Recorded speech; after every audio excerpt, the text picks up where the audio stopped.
right, and welcome back to the Fantasy Football Last Call podcast. It's week 5 of the regular season. My name's Joe Bond, founder of FantasySixPack.net. I guess with me is, as usual, I guess I'll say, like I do on Fantasy Six Pack Hour, Dave Eddy. What's up, man?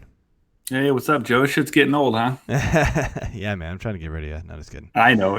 I know. Nobody likes me. No, all good, man. All good. Yeah, so like I said, week 5 of the regular season is almost in the books. We're watching Colts and Chiefs at halftime right now. I believe it is 13-10. Yes, sir. Colts, believe it or not, are in the lead. My quick takeaway on this game right now is, dude, Mahomes is just absurd. He's so good. Like, he's made these, like, crazy ass, I'm going to run out of the pocket. The touchdown throw he had, like, no way should that have been a touchdown. He's running for his life back there and then just chucks it on the move in the opposite direction, chucks it, like, behind him, and it's 30 yards down the field. Like, it was just nothing. Unbelievable arm strength by this guy, man. He's crazy good. And then injury news on this game, and I didn't look up an update, but Sammy Watkins had a hamstring injury. It doesn't look like he's going to be returning, so we'll see here if he comes out in the start of the second half. But I'm not counting on it. Anyway, man, let's get to the games. You ready? Yes, sir. All right, we'll start here with Buffalo against the Tennessee Titans. Buffalo took this one 14-7, and as I kind of said at the on the Fantasy Six Pack Hour on Thursday night, I called this one my lowest scoring fantasy game of the week, and yeah, pretty much. I had both of these defense ranked in the top 5 this week, and I'm, except for the defenses, they obviously got touchdowns. Those are hard to predict. I think they pretty much held par for the course there. So the Bills side of the ball here, I think we're just kind of looking at the same old, right? I mean, Josh Allen is okay, I guess. Like, he's not going to hurt you. He's just not going to really help you unless he gets that, like, crazy rushing game, which he did not in this one. You got anything to add on the Buffalo side there? Not really. Yeah. I mean, fantasy wise, they're pretty boring. Like you said, Josh Allen is good, but not gonna get you too far. And unless John Brown or something breaks out and has some crazy game, I mean, there's not a whole lot to talk about there. Yeah, I mean, John Brown wasn't bad, 5 for 75. Caught all 5 of his targets, but yeah, again, just nothing really great. On the Tennessee side, Mariota was bad, so nothing to talk about there. I guess Derrick Henry was good, was sort of bottled up for most of this game, but did get in the end zone late. He's been good this year, to my chagrin, because I just did not like him coming into the year for where he was being drafted. What's your take? Yeah, I mean, the takeaway from that side of the ball is, I think you see what you're going to get on a weekly basis for Mariota. You see what you're going to get on a weekly basis for Henry. Pretty high floor, I would say, for Henry. I don't know that his ceiling is, anything crazy, but I mean, he's got a high floor. And I mean, to be honest, there's a lot to be said for that too, Yeah, absolutely. All right, moving on here. Very high-scoring game next here. We had the Texans 53 to the Falcons 32, and this was a crazy, crazy game. I mean, I don't even know where to begin for the Texans. I mean, obviously Deshaun was incredible, 5 touchdowns, over 400 yards. Will Fuller, probably the story of the day, though, man. 217 yards and 3 touchdowns. So anybody who actually started him today, put him in DFS lineups, he cleaned up nicely. That would be me. Congrats, man. Yeah, he was incredible. Yeah, what's your take on the Texans today? Yeah, man, Texans, man, I tell you, they're crazy. So Fuller himself, he literally equaled his first 4-week output in just today's game, and he was like, a half a yard away from having a fourth touchdown as well. I mean, that's a team that can do a lot. I mean, they're dangerous, man, on offense. Very Yeah, dangerous. my friend Jason sent me a tweet today. It's from Field Yates. Will Fuller season stats coming into today: 14 catches, 183 yards, and 0 touchdowns. Will Fuller stats today: 14 catches, 217 yards, and 3 touchdowns. Probably the funniest part about it is the very first comment. Someone said, "Do Mike Evans next." ... Ooh, yeah, we'll get to that one. Right. Yeah, so yeah, amazing game over there. On the Falcons side here, I mean, I guess you're talking about Matt Ryan. You know, a solid game overall, 330, 3 touchdowns. For fantasy, you're not complaining. I wanted to look at, Calvin Ridley finally showing up. I mean, he's had a couple dud games here in a row. So it was nice for his owners to see him kind of come out of his shell finally and be the Calvin Ridley we thought we were getting. Yeah, I mean, I've been a big fan of Calvin's. I got a lot of them in DFS early last year when I was hitting home runs. But yeah, him and Julio have struggled this year, which is really odd because, I mean, they've been, behind a lot this year, and so they've been throwing the ball a lot this year. Ryan's got great fantasy stats, but it's actually been Hooper who's been kind of their most consistent guy. Even again today, he outshined. I mean, maybe not outshined, but he was right there with Ridley and better than Jones.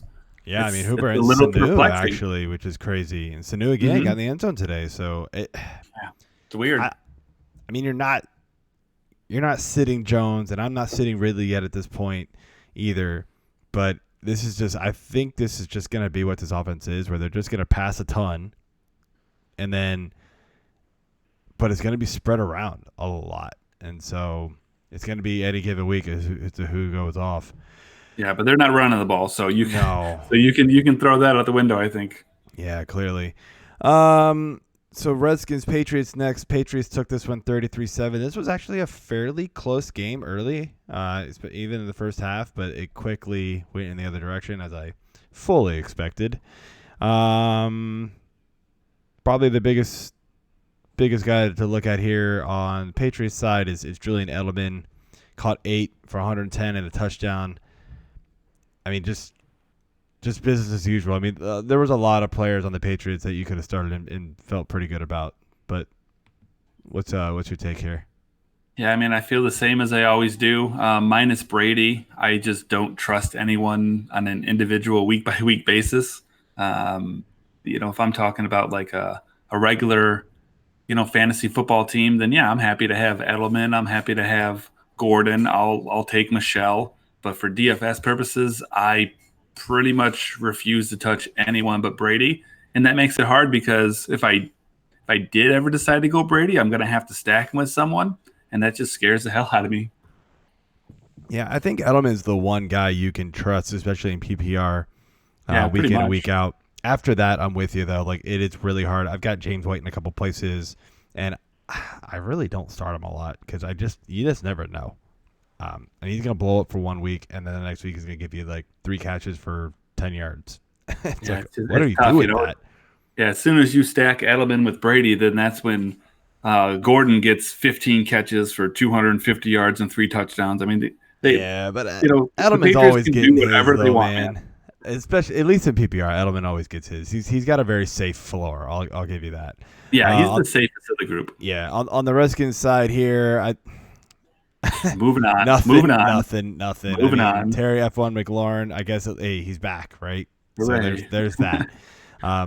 This team's not going to be good for a while, guys. So just move on. Steelers, Ravens. This was an amazing game. I live in the area, so I saw most of the game. Ravens snuck it out in overtime, 26-23. Lamar Jackson was really the guy to look at here. I mean, probably had a decent day fantasy-wise, but probably not what you were expecting. 3 picks really did him in. Yep. He saved his day with his legs, 70 yards rushing. But other than that, man, saved the game with legs. Yeah, but I mean, still though coming back down to earth once again. Like the arrow is pointing down for Lamar, and kudos to AJ on the Fantasy Six Pack Hour on Thursday. He said, it was time to sell high on Lamar, and I think if you hadn't done it yet, your window closed, man. I don't know that I would be selling him, honestly. I mean, I think he was telling me like their schedule is pretty rough, actually. I think that's what he was saying. But also just like the fact that you could probably get a lot back for him, especially with all the teams that have lost quarterbacks, right? I mean, there's so many injuries to quarterbacks this year. So if and the fact that you probably didn't draft Lamar as your QB1, he's probably your backup in most cases.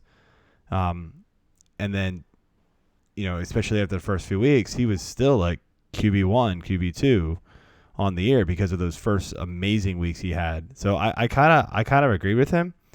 But again, man, like we've just seen it. Like this is what we've talked about for the last like 3 weeks now. It's just like Lamar is facing competent defenses, not even good defenses, competent defenses, and he's not looked nearly as good as he did the first few weeks. And so you just kind of wonder if this is kind of what you're just gonna get. Like he's just not gonna be super consistent. I mean, I'll still take today's game. Like this was a rough game for him for this season, and he still was, fantasy wise, he still was pretty good. I mean, 70 yards on the ground is, most places that's 7 points. I know, but the 70 yards wash that away. I mean, it's not what you're hoping for, but it could be worse. That means you got 161 passing yards and a touchdown. That's not good. Well, I mean, he's got such a high ceiling, man. Like it's kind of that risk reward thing. Where I mean, if Jackson is my QB1 at this point for the rest of the year, I'm not upset about it personally. Yeah. I get it. It'd be tough to sell him, but at the same time, like if I have a reliable quarterback on my team as well, and somebody is in desperate need for a quarterback and they want to pay me heavy for him, I'm taking it easily, I think. So on the Steelers side, I mean, Juju came back, I guess. That's where I look at. Like Juju had a good game. It was awful, like one big play. Mason Rudolph left the game early on. I think it was like the second quarter or something like that. Concussion, didn't come back in. So they had to bring in third stringer Delvin Hodges and actually played better, dude. Like it was that's kind of scary. If I'm a Mason Rudolph owner, that's kind of scary. That's the first thing I thought when they brought that third string quarterback in. I thought, oh boy, well, this is about to get ugly real quick, and it actually got better. So that's not a very good testament to Mason Rudolph going forward, in my opinion. That's my biggest takeaway, honestly, from this game of anything. Yeah. I mean, it's a small sample size. I mean, he threw 9 passes for 60 yards. And so, calm down, Dave. But it's something. You see that a lot when these backup quarterbacks come in, right? They play well that game they come in, and it's almost just like the adrenaline's running for them, and the other team wasn't prepared for them or whatever. We'll see. But also, I mean, it's a concussion for Mason Rudolph. I don't think it's anything like he's going to be out multiple games. So this isn't anything like where even in 2 quarterback leagues, I don't think I'm running out to go pick up Delvin Hodges. No, I would not. Yeah. So moving on, Jags and Panthers. Panthers took this one 34-27. This was another exciting game, man. Red zone was bouncing back and forth to this one a lot, especially at the end. Let's start with the Jags. I mean, the whole offense was just good today, it seemed. Well balanced. Right? Fournette got his again, kind of stumbled, kind of just fell over into the end zone and won, thankfully, but, still good. DJ Shark, man. He's for real. He's amazing. 164, 2 touchdowns, 8 receptions, 11 targets. Like, holy crap. Him and Minshew definitely have something going. I was calling when Foles was in the mix. Dede Westbrook was gonna have a good season. Yep, And as soon as, Minshew got in there, all of a sudden Shark is his guy. And those two are pretty formidable, man. I mean, they really are.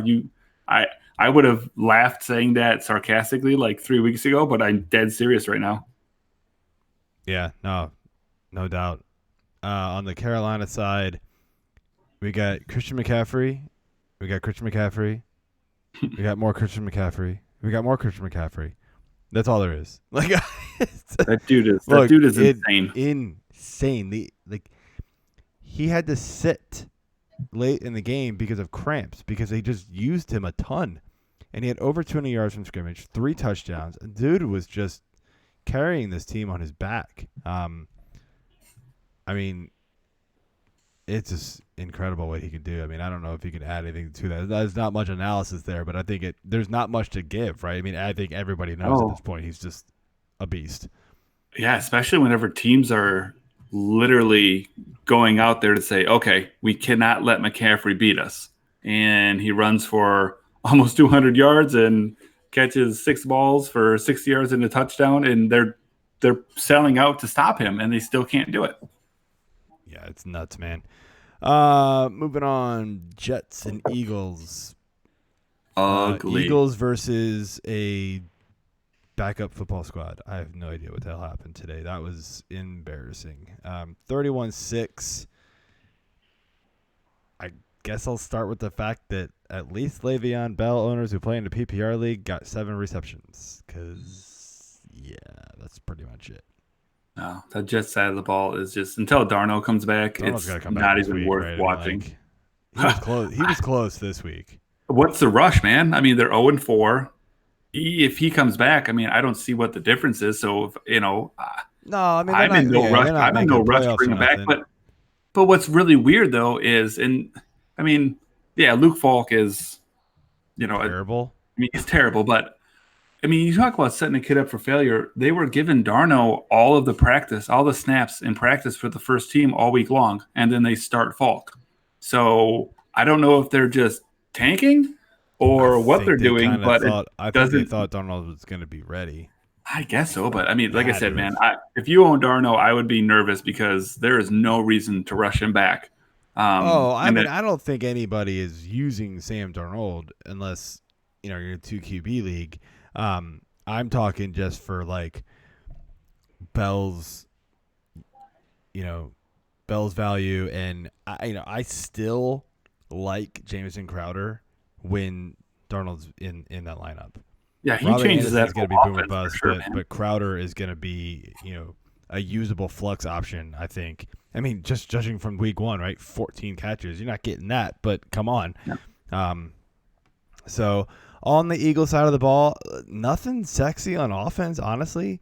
This was really all about the defense, man. The defense scored like somewhere in the 30s for most fantasy leagues from what I saw around. I owned them in one league. I got 33 points from that. I played them in another league. They got 36 points in that league. Just insane fantasy points from the Eagles defense here. So, it's just one of those.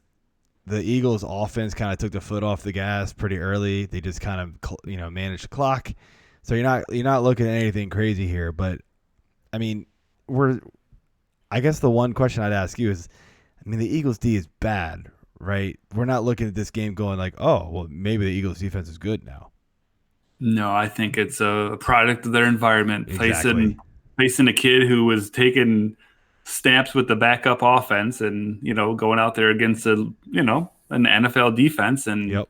it just is what it is. Yeah, I don't all of a sudden vault the Eagles defense up to elite status, but I mean, it was an interesting matchup. It was, definitely a high risk, high reward matchup this week. I mean, I wouldn't have necessarily blamed someone for starting them, but it definitely would have taken some guts. I had them ranked number 3 or 2 on the week, so I was all in on them.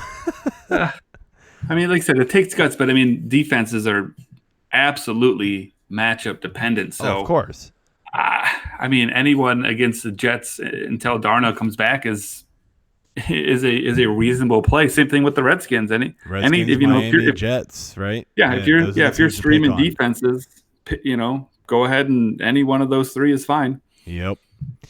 Giants and Vikings. Vikings took this one 28-10, and man, oh man.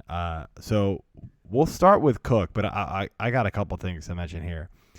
So Dalvin Cook obviously got his, man. 21 rushes, 132 yards, caught 6 for 86.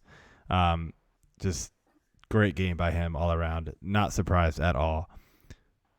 My takeaway is all that talk, about Cousins sucking ass, Thielen being pissed, Diggs being pissed.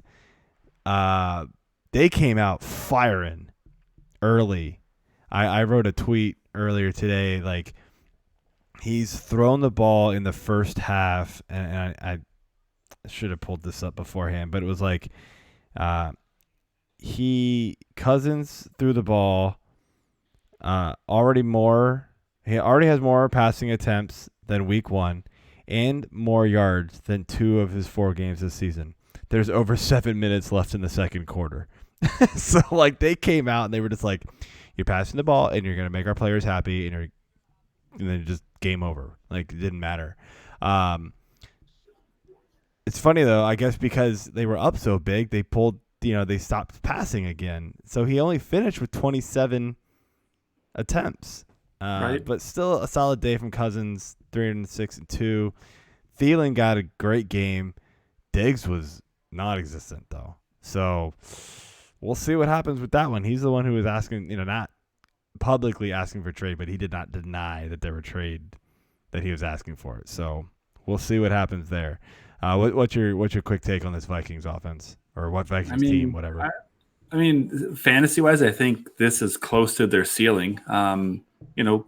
Cook still got his, like you said. Thielen definitely got his. Cousins looked like an NFL quarterback. I don't think that you're going to see this often, but it exists, and I said that last week. I said it's not impossible for, Thielen to get 125 yards in a touchdown, and for Cook to still, go off on the ground. And that's what happened this week.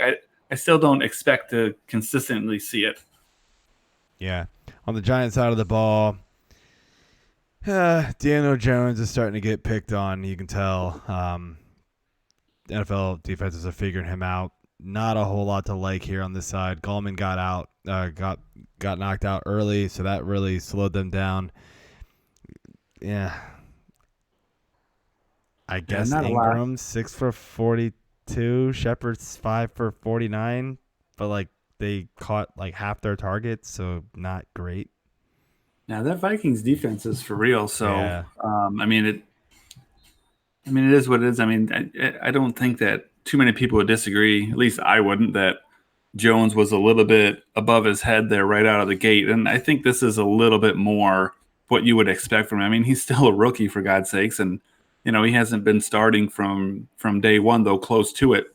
I think you're going to see a lot more days like this than those high impact games. Yeah, I agree. Saints and Bucks. This one was closer on the scoreboard than it really was at the end of the game here. The Saints took this one 31-24. Bucks were trying to make it interesting at the end, but this really was kind of controlled by the Saints. Like I said, Godwin had himself a day, 7 for 125, 2 touchdowns. His counterpart, Mike Evans, 0 for 0, 3 nothing. Targets. I had as many catches as Mike Evans did this week. Yeah, that's bad. That's bad. I caught more bears. That's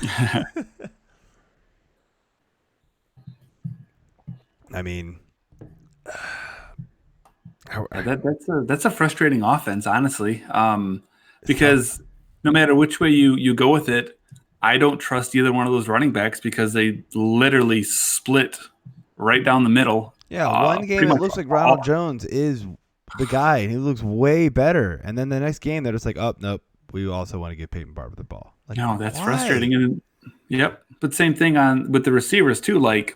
I think that just about everyone, at least definitely before this week, would say, oh yeah, I want Mike Evans over Godwin. That's an easy call, but lately, other than that humongous game that Evans had, Godwin has been the better receiver. He's been more consistent. So, I mean, it's tough. I mean, that's a decent offense. It's going to be fantasy wise a decent offense, just because that defense is so bad that they're going to have to, throw the ball around. And, so if you do own Jones or Barber, I guess they're going to get some carries and whatnot. But it's frustrating because, again, you don't know who you can trust on a weekly basis. Yeah, this takes me back to a guy who tweeted me a few days ago. He said, I had the opportunity to trade for one of these wide receivers, Mike Evans or Chris Godwin. I'm unsure which one to choose. What do you think? And it's standard scoring, so even a little more different. He said, I send Chris Carson for one of those two, and he's got like a slew of running backs, so he was like, whatever. And I was like, I literally got him like back to back right now, so Right. I'm gonna slightly lean Mike Evans just because I guess I think I'm wrong now. So I don't know, man. Like crazy. it was a tough choice. I was like, dude, go with your gut. Like, at this point, go with your gut. My gut says Mike Evans, but I could be wrong. So apparently I'm wrong. Next week I might be right. Yeah, right. On the Saints side here, Teddy Bridgewater looked amazing. Crowd was chanting his name. Kamara, nothing great here, but just gets the job done, man. Yeah, I think it's a product too of, again, that Bucs defense is going to make people look good, and not that Bridgewater is a bad quarterback. I mean, that's probably as good as it gets for backup quarterbacks in the NFL, and you give him that offense and those weapons, he's gonna do well. But yeah, man, Michael Thomas too, 11 catches, 182 yards, 2 touchdowns. But amazing. The biggest takeaway of all for me is just the fact that I know that for me, when Breeze first, went out, and then Kamara didn't do anything the rest of that game, I thought, oh boy, here we go with, Kamara's value, taking a massive hit. And then the last 2 games here, he is kind of, doing similar work. So I think that the takeaway is that, if you own Kamara, not that you were really going to bench him or anything, but at least I don't think that you're feeling good. Yeah, you're not putting him out there and being nervous about it. Yeah, I agree. Raiders, Bears, this is the London game. Raiders got out to a big lead, 17-0. Bears came storming back, but the Raiders took it at the end, 24-21. On the Bears side of the ball, I know where you're going with this, but I'm looking at the running backs, and I mean, thankfully David Montgomery scored. But Yeah, right. Otherwise, man, it's just like, God, what are they doing? Get this man the ball. You drafted him so early. It's just get him the ball, man. What are you thinking about this Bears offense? Man, again, it's hard with their starter being out to draw a ton of conclusions from it, but I kind of had Montgomery pegged as this was going to be his breakout week. Yes, and it was not. So, but hey, I mean, Allen Robinson is showing that he's as consistent as they come. He hadn't been in the end zone all year. He got in there twice this week. So even if you have Robinson, I wouldn't worry too much with Daniel in there, because he's pretty clearly going to be reliable and consistent for you. Got him in a couple best ball leagues and moving me up this week. Yep. That's for sure. Raiders side of the ball, Jacobs was a beast, man. By the way, congratulations to you and Bert there. More Bert. Was it more Bert? All right, yeah. Bert's call, yep. Wednesday night, you guys do the Balls Deep podcast, the DFS, the show, and you guys were touting Jacobs. That's a tough matchup to call on Jacobs as like a surprise, a guy who's going to perform, but he came through 123 and 2 touchdowns. Yeah, I mean, Bert called it as a contrarian play, just because we thought he'd be under 2% owned. And he was. I was seeing him. It was about 1.3% is where he was owned. So that's for those who had the guts like Bert to put him in lineups, I mean, you got your money's worth and then some with Jacobs. Yeah, a little bit of a scare there in the middle of the game, left with an elbow injury, but came back and just like we said, dominated, man. This was amazing. Moving on, Cardinals Bengals 26-23. Cardinals take it. Kyler Murray, he's the story of this game, man. This is the Kyler Murray we thought we were getting, right? Didn't pass for a passing touchdown, but the 93 rushing yards and a touchdown there, just incredible. Like that's what you were hoping for when you drafted him as your potential quarterback one, or maybe a backup and just hoping, right? I mean, that's exactly what we were looking for. Yeah, I mean, it's tough to. I mean, I really want to jump on it and be like, yeah, there's Kyler Murray. He's got his feet wet. He's got things figured out. But man, he's playing the Bengals, dude. Like, oh man, it's tough. He looked good. I got a lot of eyes on this game, and he looked different this week. And definitely, just from watching him, you could see that the game seems to be slowing down for him a little bit. You could definitely see it more though when he was running the ball, which I think is early on where he struggled a little bit. Not that you want Murray, running like crazy and taking chances on getting hurt or anything, but he looked different this week, and I had to keep reminding myself that he's playing the Bengals and that I need to calm down. Right. Yeah, no doubt. You're right there. I kind of said that hoping you'd take that route, and you got right into it, so it's perfect. Bengals side, this was looking really, really, really bad until late. All of a sudden, the offense came alive. I'll say, Boyd showed up today, man. 10 catches, 123 yards, and a touch. I think a lot of people were on Alden Tate, and he scored, but it wasn't great for him. Boyd was the guy this week. Yeah, I mean, same thing with Eifert. Tate and Eifert in DFS were really cheap, and there's high school teams that would be salivating against that Cardinals defense so far this year. So luckily, I ended up fading a lot of Eifert and fading a lot of Tate as well. So I kind of dodged a bullet because I was leaning very heavily towards Dalton, Tate, and Eifert stacks. And I ended up only having about maybe a 20% exposure of those guys. And yeah, the first half, I mean, I don't remember exactly what the total was, but I know that Dalton was under 50 yards passing for the first half. And I was just thanking my lucky stars for all the lineups that I swapped out Tate for Fuller. Oh, man. Yeah, there's a lot. I'm talking a lot of them. Oh, yeah. my gosh. Yeah, that's like a 40-point swing at the end of the day. Oh, yeah, big time. Yeah, dude, I actually had people like messaging me on Twitter being like, should I, I've got like Darren Waller or this guy and Eifert. Should I flex Eifert in place of blah, blah, blah? Otherwise, I was like, no.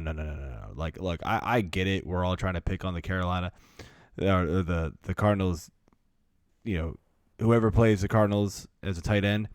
But this is that's getting too cute. Like, they at least have to be like reasonably good tight ends at this point. And Eifert's not anymore, unfortunately. So, Packers Cowboys 34-24. Packers take this one on the road.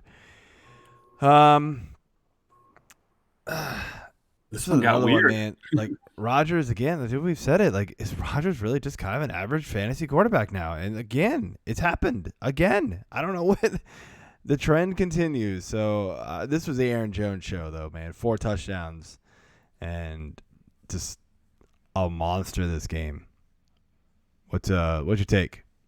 Yeah, without Devontae Adams, I thought that this one could get ugly, and I was debating on whenever I was deciding to fade on Eifert, I was debating between going with Jimmy Graham or Greg Olsen instead, and come to find out, neither one of them made a damn bit of difference. So I did not necessarily think that it'd be Aaron Jones that would be picking up the slack in the passing game. But he had 7 catches for 75 yards to go with his 100 on the ground. And like you said, 4 touchdowns. So that's not how I saw this one going. But I mean, there we are. Yeah, I guess without Jamal Williams, we should have seen maybe a little bit of that coming, but maybe not nearly this much. But on the Cowboys side, this was a lot of I don't know if you want to call it garbage time, but it kind of was. Like, they were Kind of behind was, early, yeah. and they just played catch-up big time. And so the whole passing game put up pretty studly numbers. Cooper, 226 and a touch. Dak was over 400 yards, but 3 picks, like, that's a black eye on that. That really is not indicative of how this game went. But fantasy-wise, you're happy, right? That's all that really matters for us. Yeah, yeah. So, moving on, Broncos, Chargers. Broncos 20, Chargers 13. This is kind of a surprising score to me. Like, I would not have picked the Broncos to win this game, especially with Gordon coming back. So I'll start with the Chargers since I went there. Rivers was bad. Gordon was bad. Eckler was really the guy in PPR leagues. That's it. Yeah. 15 What a funky stat catches? line. Like, what the hell? Yeah, I almost wish I could have seen some more of that game because that's crazy. 15 catches from a running back. I mean, he only got 86 yards, so they're just, dink and little dunking dump it off offs, to him. yeah. But shit, that's still a lot of PPR points. A ton. And Gordon, though, man, 12 for 31. That's obviously rusty. Like, he's not there yet. And so it's going to be interesting to see if people trust him next week. I don't know who they're playing. I don't look that far ahead usually until, Tuesday when I'm doing my rankings, but it's going to be interesting to see who they play. On the Broncos side, Flacco was Flacco. I think Lindsey in that running game is kind of the storyline. Split carries. Lindsey clearly just still better, man. Like, just give him more. He just be a true stud, but still awesome. 15 for 114 and a touchdown. Caught all 4 of his targets for an extra 33 yards. I mean, what's your takeaway here? Yeah, man, it's a shame that Lindsey just doesn't get more run. No pun intended. In that offense because. Well, I shouldn't even say in that offense. I should just say in general because he is, I think, pretty clearly the better running back, and I think it's one of those where real life is hurting fantasy because they like to put both of those backs out there, even though Lindsey has been much better. I don't know that it's going to change barring an injury. We talked about this last week. I mean, they're both young. There's no real reason to go one way or the other unless, game script just dictates it or unless there's an injury, obviously. I mean, if all of a sudden Royce Freeman gets hurt, boy, oh boy, man, Lindsey's value is going to skyrocket, I would have to imagine. Yeah, pretty much. So that's it for the games. We've got this little Sunday venting session at the end here, and I've got one. It's a personal one. I went against Richard in the Fantasy Six-Pack Redraft League. His team did nothing outside of a big 4. Russ Wilson, 29. McCaffrey, 44. Aaron Jones, 45. And then he had the Eagles defense, 33. I got waxed. Like, the hell do you do? Sometimes you just want to scream and just say, fantasy football sucks. Like, what do you do against that? Absolutely nothing. I mean, I guess you could kick him out of the league. That's your best bet, maybe. I think you probably know somebody that can make that happen. Nah, it's all right. My team wasn't even bad, man. I put up like 120 points and just got smoked. I put up 120 points and lost 176 to 120. Like, God sakes. It's just absurd. Oh, man. I don't know. It doesn't feel any better coming out. Anyway. Thought maybe if I talked about it, I'd feel better. Not the case. Oh, maybe you can drink your sorrows away before you go to bed tonight. That's all right. I'll pass on going that far, but I will. I might crack another one. We'll figure it out. All right, man. That's it. Thanks for helping out again this week, and we will see you all next week.